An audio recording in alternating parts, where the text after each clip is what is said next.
G'day everybody, it's Master Yoda here, and hope you guys are all doing well. Title of today's video is another reaction video to an interview between two rejection artists. Our good mate, Weirdo Tomassi, or Homo Tomassi, what else do we call him? Grandma Tomassi, and Mystery. And what the video I got this from is they call it, what do they say? Oh, improve your dating life by 10 times. And a spoiler alert here, I think what they're alluding to is if you're able to tell a woman a good story or spin a good yarn, as we say here in Australia, you'll get that woman to sleep with you. But without further ado, I'll let the video run and I'll pause it and I'll give my commentary as let's go. No, I was going to say is the storytelling aspect of all of this. You and I were talking about this. I mentioned this on my show a few times. There's this great book and it's called Storyworthy, and I want to say it's by Matthew Dix is the guy who's the name of it. And like I was saying before, I didn't know that there were like these open like story jams where you were like could be a storyteller and you have 8 minutes to tell a story, and it's usually at a bar or it's at like a coffee house or something like that. And these are like international competitions where you'll get together and whoever tells the best story wins. I don't know, in some cases like $20,000, $30,000. Okay, I like that idea. You can win a good chunk of change doing this, right? And it just sort of developed as kind of like cowboy poetry or poetry slam kind of stuff. And so spoken word is basically what it is. You have 8 minutes to tell a story, and it's a combination between the judges and the audience, audience favorite kind of thing. And the book itself talks about, well, there's exercises in it so you can tell a more effective, better story. The other one is that there's different elements of the story itself. So like I was telling you before, it's like if you're going to tell a humorous story, there has to be something tragic or sad that the humor, like, oh, I thought one thing, but it was really this, and the one thing was like, oh my God, I'm going to die. And then, oh, turns out you're not really going to die, And so there's like, it depends on like the nature of the story. I mean, all stories are really looking for an emotional appeal. And I think what they're alluding to here is, if you can tell a woman a good story, that's one of the ways you can press the right emotional buttons on a woman and get her to be attracted to you. Look, first of all, you got to pass that looks test. This idea that if you can somehow press the right emotional buttons on a woman, that will get her to overlook your physical shortcomings, it's not going to work.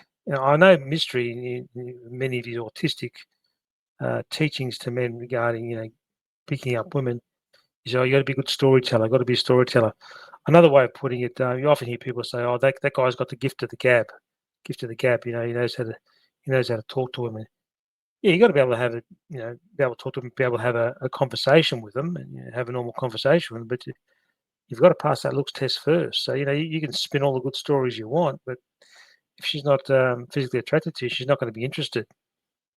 Thinking about how that story elements and the components of telling an effective story relate not only just to game, but also like how you're going to be a public speaker. Maybe you're talking to the city council. You have to mention game again. Game doesn't exist. And I think this is one of the things of the game teaches men, to be able to press the right emotional buttons on a woman by telling a good story. But that's going to be pointless if she's not physically attracted to you. Maybe you're trying to convince people to buy something from you. Maybe it's you're the board of directors, that kind of stuff. And it always works better if you tell a story first. And honestly, I think that's something you probably just naturally came upon when you were first. I wasn't good at storytelling. I got good at stories. There's a difference. Storytelling allows you to having a skill set in storytelling allows you to tell any story well. You still don't tell a good story because you're talking in an autistic manner. I don't know with this guy. I think this guy's on the spectrum. The way he talks, I mean, yeah, sure, he has the looks to pick up. I know he's quite tall. He's about 6'5", 6'6", and he's still got a full head of hair. But he's still carries on like a weirdo, And what's the deal with the painted fingernails? But the way he talks, yeah, it's very. He might be a weirdo. He's a good-looking weirdo, but he's still a weirdo. I couldn't tell any story well, but I could tell the stories that I memorized, that I knew and I lived through. I could tell them well. So I just stuck to what worked. I just ran stories that I had the delivery down with. That's what I recommend to my students is write a cheat sheet of the stories that you would tell your next girlfriend anyway. Yeah. There's so ridiculous about this PUA stuff. When I first came across PUA back in 2005, this was the first red flag. I mean, think about it, guys. Our fathers' generations, grandfathers' generation, and generations before them, did they have to pay a PUA scammer or a dating broach huge amounts of money on how to learn how to meet women? No. I mean, and why do men have to pay huge sums of money to do something that men have been doing since the dawn of time for free? You know, well, obviously our fathers' generations and generations before them, they would meet their wives through mutual friends or acquaintances, form a connection, fall in love, and have families. Why do guys now have to go to these PUA scammers, to learn all this nonsense? Meeting women should be a seamless, organic process, but these rejection artists or these PUA scammers, they turn into rocket science. Anyway. Put them down onto your list so you can get to them in an efficient manner sometime in your pickup. You're turning her into your girlfriend. Don't you want her to know a little bit about you? How many are in her family? How many are in yours, etc.? Right? Some guys forget all of that. They just try to seduce her on the open, right? It has to happen. Men don't seduce women. Women seduce the men they find physically attractive. It's another stupid thing about these PUA scammers. They seem to think that men are the choosers. They're not. When it comes to relationships and sex, women are the choosers. They play judge, jury, and execution on your sexual market value. If you don't pass the looks test with a woman or you don't meet her minimum looks threshold, there's going to be no chance of intimacy. It doesn't matter how much of a smooth talker you are. If she's rejected you, she's rejected you. That's it. Happen in phases. Yeah. I think that when a lot of guys are struggling for something to say, like that's one of the most common things I get. I'm sure you do too. It's like, well, once I got her and we had this conversation, I don't know what to say. I ran out of material. I'm like, well, what about your stories, man? This is the thing. One way you can tell a woman's rejecting you, in addition to body language, even with her spoken word. For example, you're trying to chat up a young lady. If you're doing all the talking and she's giving you one-word answers, and she's showing no effort to engage in that conversation, it's a wrap. You've been rejected. It's over. Yeah, I mean, you're trying to chat up a young lady. You're trying to seduce her. Well, no, that's not going to happen.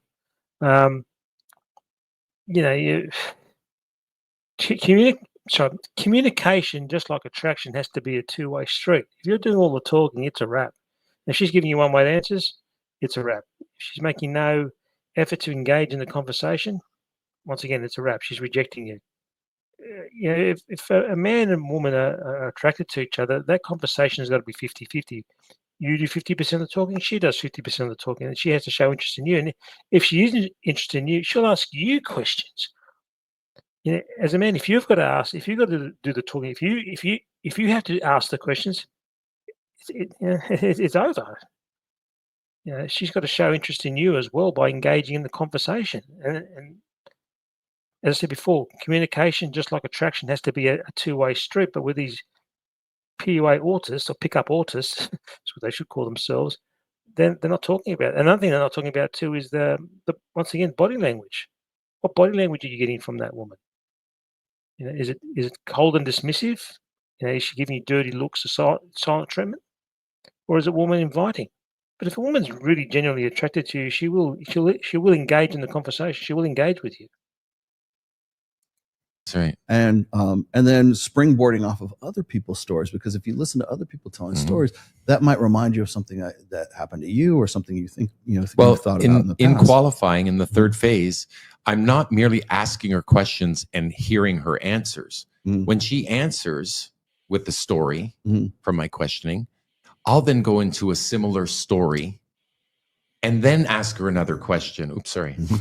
And then ask her another question. It's not question like an interview, right? It's question. She answers it. I have a story that goes with it, a comfort building gambit, and then I'll ask another question to get her to invest more. You do that 4, 5, 6 times, and you fill the 10 minutes it takes to get the qualification phase completed, right? Then you move on to comfort, because now you.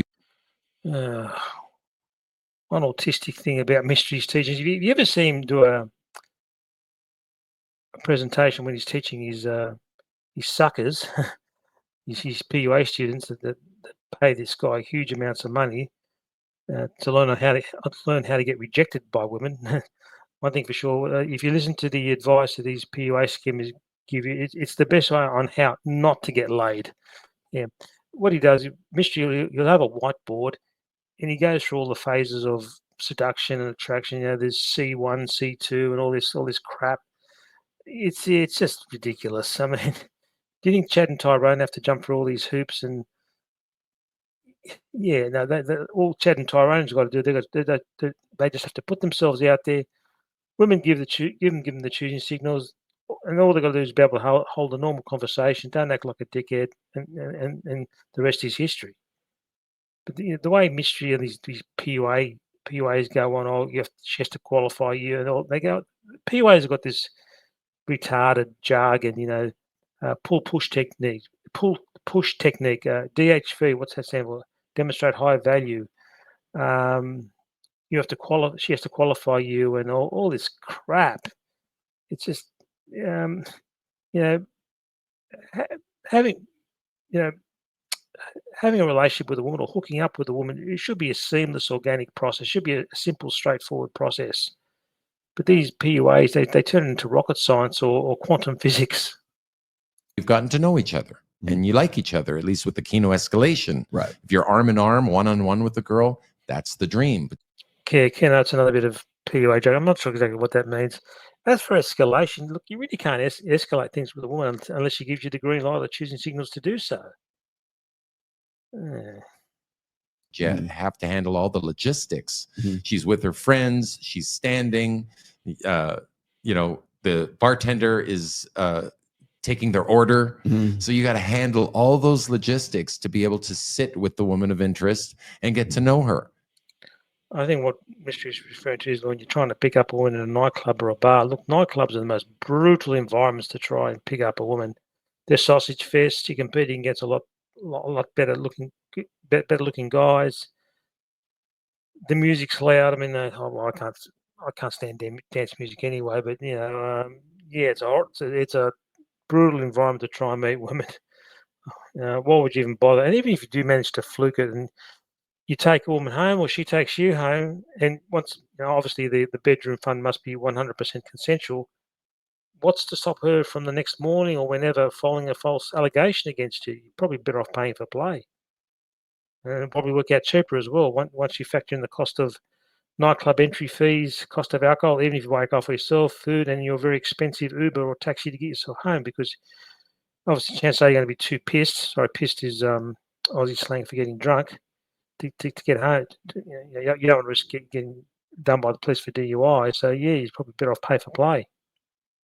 Then you're in C1, in the first phase of comfort, right? It's where we all want to be, but you can't start there. You got to handle all the logistics, open the set, demonstrate higher value, disarm the obstacles, make them know that you're not creeping her out and making her. You've already creeped a woman out by cold approaching her. Once again, you don't approach a woman unless she gives you the choosing signals or the green light to do so. And even if you do approach a woman in a non-creepy, non-sleazy manner, by default, you're going to be a creep in that woman's mind because you don't meet her minimum looks threshold. Creepy woman speak simply means unattractive man. That's all it means, even if you don't act in a creepy manner. So you already creeped the woman out just by cold approaching her. Or discomfort, feel discomfort, then you're off to qualifying high-valued male behavior, to ask her questions about her, to see if there's any red flags. If there are, you'll dismiss her, politely.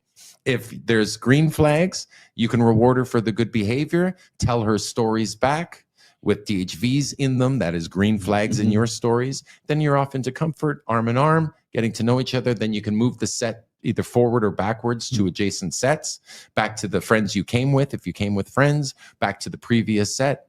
and the game is on. You know, you're having shared activities then. Right. Introducing her to other people is a shared activity, showing that you're a social butterfly. But what Mystery hasn't mentioned, what about the vibe or the body language you're getting from the woman? I mean, you can spin all these pickup lines or storytelling, whatever nonsense these guys tell men, but what about her reaction, her vibe? Once again, these PUAs don't talk about female body language. I mean, when you're interacting with a woman that you have a romantic interest in, you've got to observe her body language. Not just the body language, also you've got to observe how she communicates to you. If you're doing all the talking and she's giving you just one-word answers, it's obviously she's rejecting you and she wants to get rid of you. You get good at that same sequence.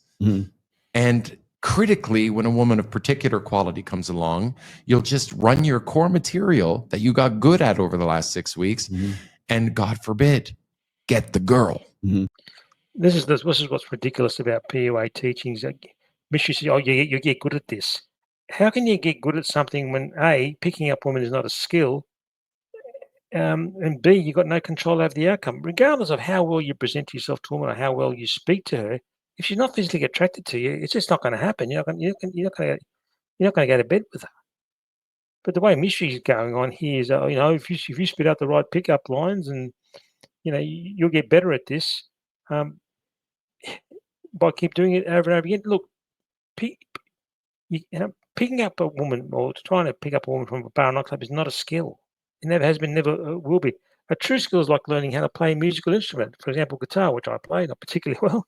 If I want to play an A5 power chord, as long as I put my fingers in the right place, the guitar is in tune and serviceable.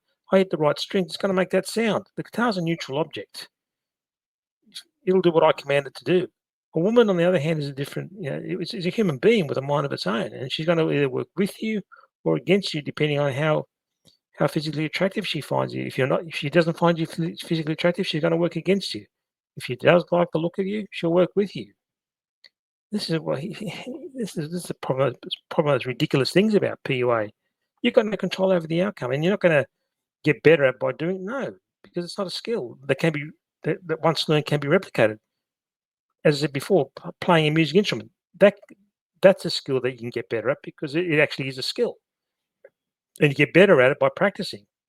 Whereas trying to meet women, you can approach all the women you want, but you've got no control over the outcome. And you can approach them in the best way, but if they're not physically attracted to you, so how do you get better at something where A, it's not a skill, and B, you've got no control over the outcome? Yeah.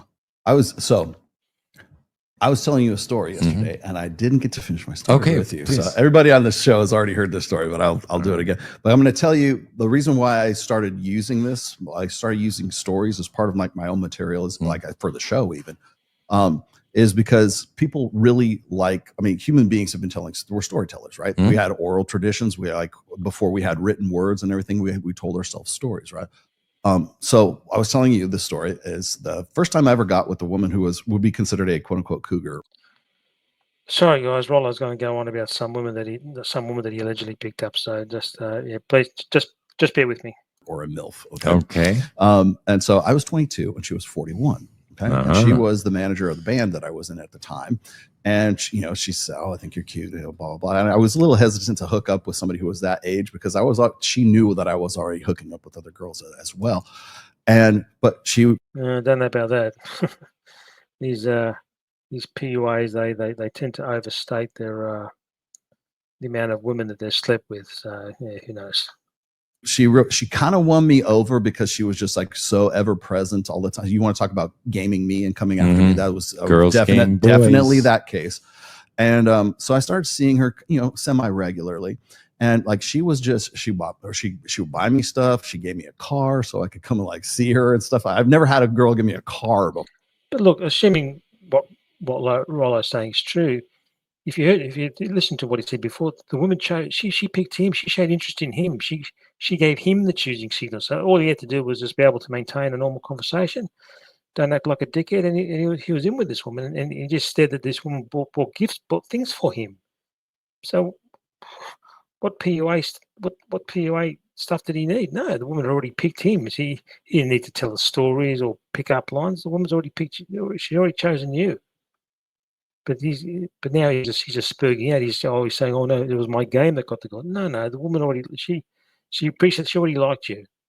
Right? That had nothing to do with this mythical game nonsense. Right, but she worked for she was an A&R person, and she was also the manager of the band that I was in at the time. And so we started seeing each other, and I had only ever been to her. Well, we see each other on the weekends. I go over to her condo, right, in this Woodland Hills. And I would only go over there in the evenings, like at nighttime when it was dark, right? And so I walk up to her door or whatever. We go out and do whatever we're going to do. And she was, she had this pretty nice, it looked to me like it was just a 1-bedroom condo, right? Shower, living room, kitchenette kind of thing. So I would go in there, and there was always this one door that was off to one side on the living room. And I go, what's in that door? She goes, oh, that's just the washroom. Right, that's where the washer and the dryer are. Right, I'm like, oh, cool.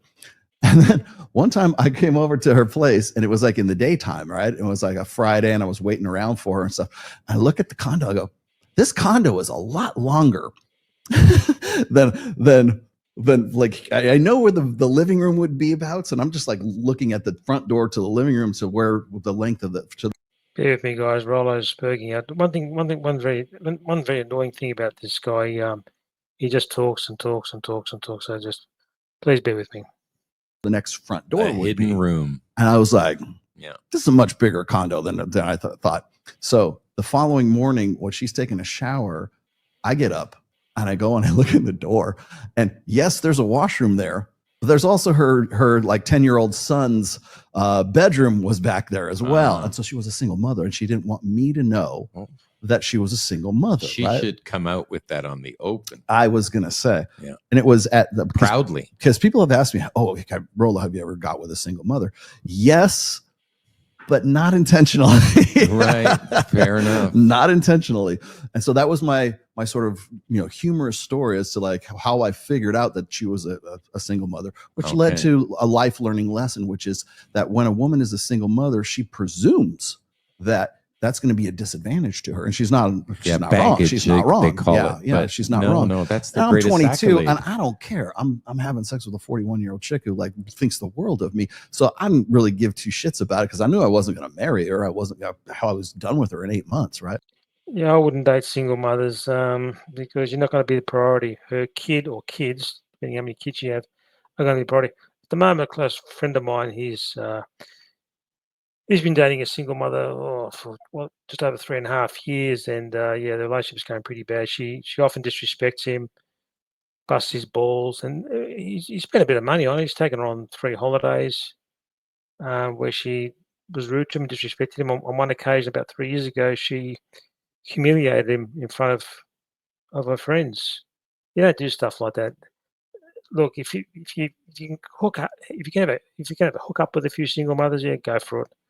But don't have relations with them. Don't move in with them because they're gonna depend on you they're gonna depend on you to support them when they're a kid or kids. And you don't want to support another man's kids.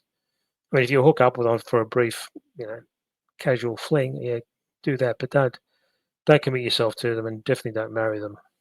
Did you meet the son? Once. Okay. Once, because there was like a birthday party or something like that, and it wasn't that big a deal. I didn't really think two things about it. But the elements of that story are: I thought one thing, I discovered another. Those are like, so what I'm doing is breaking down the elements of the story that I just told you into those little phases and stuff. Now, one of the things that you have said in the past, and I don't know if you still use this as a gambit, but I think you used to say something to the effect of like, you be with a girl and you say, what's your favorite store at the mall? And it's like, of course, women love to tell you, oh, it's, Victoria's Louis Secret, Vuitton, Victoria's Secret, Gucci, whatever. Right. And then your response is, my favorite store is the luggage store.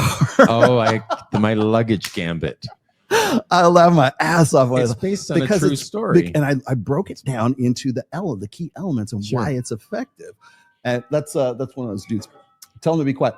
But the elements was to to take that woman on sort of this mental journey of imagination, right? So like, what bloody cope is this?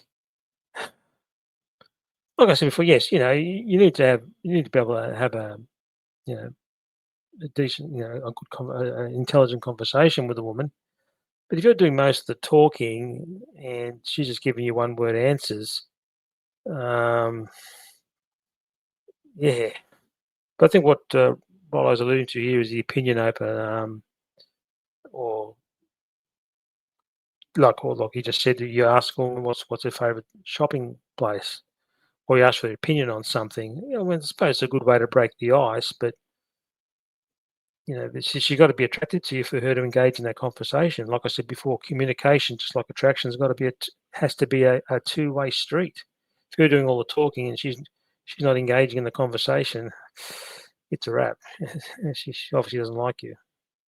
Like, well, where would you go if you could go anywhere in the world? And suddenly you're on this Insta date. Future time projection, shared time projection. Can you talk about that? Like, why was that something that you would use? Well, no, the luggage gambit is simply me stating that I love luggage. I've got a weird fixation with luggage. I travel a lot, so I like my luggage to be new and clean, and the new.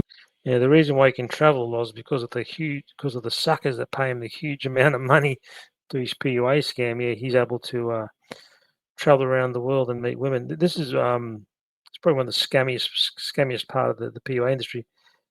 The when you're paying a pickup artist a whole lot of money to supposedly help you get better with women, what you really do, you're actually helping the PUA get better with women. What I mean by that is, because of the huge amounts of money that these guys rip off from the suckers pay them, they're able to travel all over the world and meet women. Although in a lot of cases, what these PUAs do, they just go to a hooker and they'll say they'll say, "Oh no, I picked her up in a nightclub or a bar." Nah, bullshit.